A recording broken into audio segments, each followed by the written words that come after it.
So it's already almost the end of the year, which means new Samsung phones are just around the corner. And being just a couple months out, we have a pretty good idea of what these phones are going to look like. So in this video, I want to talk about 6 things I personally really want to see in these phones, 5 things that are kind of industry trends that we're very confident will be in these phones, and 5 things that are rumored about these phones based on what we're seeing on Twitter and things like that. Starting off with what I want to see. This is personally what I'm most excited about, things that I see in other phones that I think are very likely to come to the S25. So the phone series I'm talking about, I think it's pretty safe to say is going to be the Samsung Galaxy S25 lineup. Every January, Samsung launches a new S series. They've been doing it for quite a while now. I think the 25 is almost definitely going to be what they're calling it this year. And starting off with the first category, features that I really want to see in this phone, these are things that I see in other phones like the Pixel phones or other Android phones out there, even iPhones, that I really want to come to the S25. And they're also things that kind of were like quirks with the S24 Ultra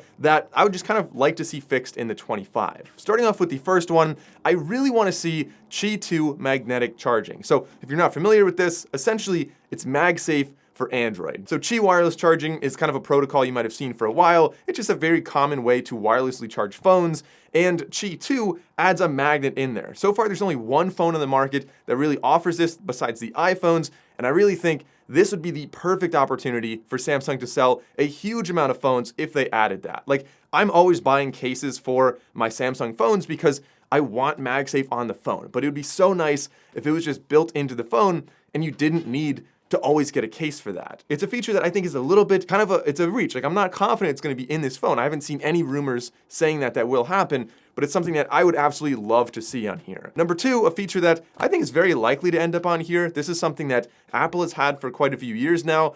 Google just added it this year, and I really think Samsung is going to add it in the 25, and this is satellite SOS. So if you're off-grid, if you're backpacking, if you're just, driving through the desert, it could be a really important feature to have to be able to contact emergency services or just your own personal contact using satellites when you don't have phone service. Again, a feature that so many other phones have. It feels like Samsung is overdue to be adding that. And speaking of adding that, number 3 is a feature directly coming from Google Pixel phones. I'm usually not a big fan of the AI camera stuff. I think like Magic Eraser is fun and it's kind of cool and sometimes it's useful, but a lot of the other things are just too much AI and it just feels like you're not really capturing a memory. You're like artificially building something that didn't actually exist. However, the Add Me feature is a great feature on the Pixel phones that I really would love to see on the new Samsung phones coming out. In essence, you can take a photo with your whole family's there. I would stand here, take the photo of all you guys, and then I would have one of you come back and take the photo of me standing there. And it stitches them together, and you just have one photo of everybody. It's the same as if, you found a stranger to take your photo, but sometimes there's nobody around to take your photo. So it's a cool feature. I would love to see that coming on the S25. Number 4, less of a feature and more of like a kind of a fix. So the S24 Ultra specifically was my everyday phone for a really long time. Like, I used that for the greater part of 2024. And one kind of quirk that I could never get over was at low brightness, you just had grainy, on the screen, it just looked grainy. Like, lower brightness, it wasn't really a very clean image, and the lower the brightness was, the more obvious this became. Some people saw it as high as like mid brightness as well. It wasn't only a super low brightness thing. It would be something that I would love to see fixed in this new generation, just because, it did bother me a little bit. Number 5, I think we're going to be getting a lot more AI in this phone. Kind of no surprise, but one feature that I would love to see would be notification summaries, similar to what we're seeing on the Apple Intelligence for the iPhones now. Just instead of having like a million notifications, having like a little AI summary there, like, hey, the pizza's coming soon, your wife's on her way home from work, and whatever else. Like, summarizing everything at a quick glance would save you time and maybe help you use your phone less. Just like nice little summaries, I think could be better than tapping into every notification and then you get sucked into Instagram and then like you're on your phone for longer than you should be. Maybe that's just a me problem. I don't know, but I feel like that'd be a fun feature to have. And then number 6, in the past, we've been seeing a lot of Snapdragon chips on these, which do support some high-end codecs like aptX lossless, aptX adaptive, and some other ones as well. But in the past, Samsung didn't enable those, which was kind of disappointing. So I would love to see the S25 series enable those codecs, those very high resolution codecs. And speaking of Bluetooth audio, perhaps the reason that Samsung doesn't really feel the need to include those is because they don't actually need to use that for the Galaxy Buds, which uses their own codec called SSC. And if you're interested in buying the Galaxy Buds, you can do so from the sponsor of today's video, which is Best Buy, currently running a promotion from December 9th to December 29th. You can get the Galaxy Buds 3 Pro from Best Buy for $60 off using the link in the description down below. And in my opinion, they are the best Galaxy Buds ever made. And if you have a Galaxy phone, like the Galaxy Buds 3 Pro will just really do a lot for you. For one, they use Samsung Scalable Codec, or SSC, for very high resolution audio, so you don't need those other codecs I mentioned before. And the Scalable Codec from Samsung is their proprietary protocol that gives you up to 24-bit audio and 48 kilohertz. So very high resolution audio really maximizes the capabilities of those Galaxy Buds. And I talked about these throughout the year, but I still do like them and I use them all the time. Like I was just on the train the other day going up to New York and I was using them. The dual SDK setup on them, the abundance of features, the impressive ANC, the transparency.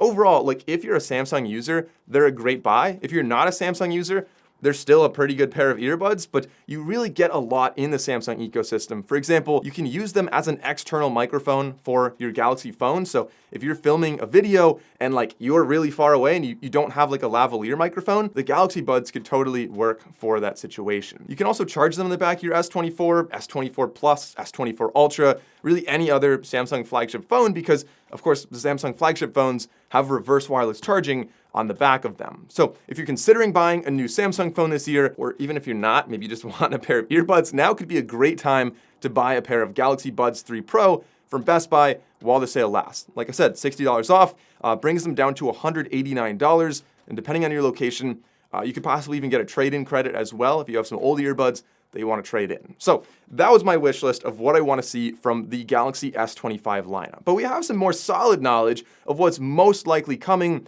thanks to industry trends and already launched components that this phone is almost definitely going to use. The first one, and probably the most obvious here, is going to be the chipset inside, the Snapdragon 8 Elite. Now, we don't know if it's going to be global or just in the US. Hopefully it is global. I know a lot of people around the world want to see Snapdragon in their phone, mostly because you're just going to be getting better speeds, better efficiency, better thermals. It's just a really nice, reliable chip that, I mean, every year when they don't include it, it's probably the #1 comment on my Samsung videos. So I was fortunate enough to go to Snapdragon Summit this year. It was my first time going. They invited me. It was great. It was in Hawaii, but they talked about the chip and a lot of the cool features and abilities that this new chip has and is actually going to unlock in future phones. So the S25 Ultra is almost definitely going to use that at the very least in the US. So let's take a deeper dive on that chip and see what that probably means for the phone. So for one, of course, it is going to be, faster, more powerful, more efficient, like all the usual stuff we see as a step up from one chip to the next. But we can expect more of a focus on multimodal AI tasks. So I would expect more on-device AI functionality, and they should probably be faster as well. So whether they're things like Google Circle to search, or some more advanced features beyond that, which who knows what Samsung is going to launch with their Galaxy AI features, but I would expect a lot there. And also with the Snapdragon 8 Elite, I would expect the AI camera features to be dialed up even more thanks to the AI ISP and the Hexagon NPU.